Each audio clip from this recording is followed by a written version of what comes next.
New York City is full of Italian restaurants, but how many can boast that Frank Sinatra, who knew a little bit about Italian gourmet food, was a regular customer? Well, Patsy's can, and one of the reasons he went back again and again and again may have been a love affair he had with the restaurant's classic tomato sauce. Probably. When you think of Italian food, what comes to mind? No matter what you envision, somehow, somewhere, there's going to be a big pot of hearty red tomato sauce slowly cooking on a stove.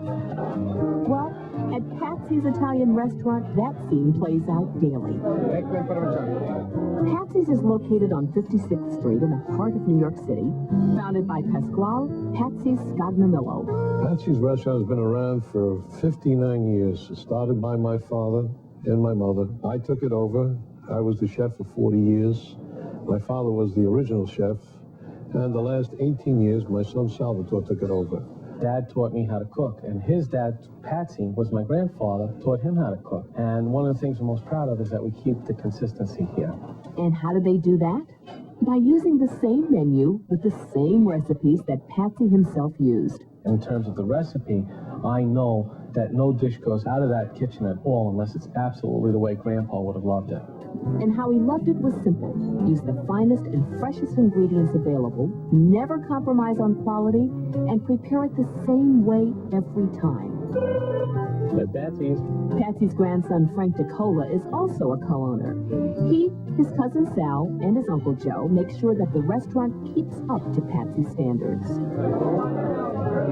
Patsy's attracts a varied clientele. There's the regulars, the tourists, and celebrities. Their photos cover the walls. But the most celebrated patron was Old Blue Eyes himself, Frank Sinatra. Whenever he came to New York, one of his first stops was Patsy's restaurant. Although they make a variety of tomato sauces, Sal had to show how he makes Sinatra's favorite, tomato basil. I'm very proud to keep up the tradition that my grandfather started and my father does too. Here we're going to pour some of these San Marzano tomatoes. Next up, Sal chops some onions that'll be sautéed in olive oil. Although the sauce is quite simple to make, Sal has learned some little secrets from his family over the years, like how to chop the basil. I always used to ask my grandmother, how come she didn't chop her basil? And she said she would rip it right in front of the, right on top of the sauce because she didn't want to lose any of the flavor on the knife or the cutting board. After a quick stir of the basil, the sautéed onions go in. Get every last bit of that flavor in there. Because this is really what you're depending on. It's onion and tomatoes. That's the bulk of it. And pretty soon that sauce will come to a boil. When it starts boiling, you have to go about another hour and 10 minutes. Sal finishes the sauce off with some parsley, tomato paste, and of course, one more little trick that he's learned. The secret here is right at the end, we put a little bit of extra virgin olive oil. You stir it in, and then we're off the fire. That's all there is to it. A sauce that's simple to make and good enough for Sinatra.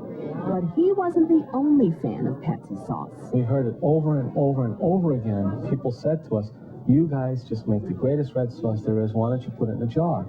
So they started bottling their sauce to commemorate the restaurant's 50th anniversary. Dad resisted it at first. His biggest concern was, also my concern and my cousin's concern, was that it comes out great. Anything with the Patsy's name has to be good. They now make and sell 7 different varieties, all 100% natural and made with the same recipes that you can get at the restaurant. The best I've ever eaten. In fact, I bought a large jar of sauce myself to take home. But you don't have to go to Patsy's to get their sauces. They're available through the mail and at select supermarkets and specialty stores coast to coast. This way you can take a little bit of Patsy's home with you.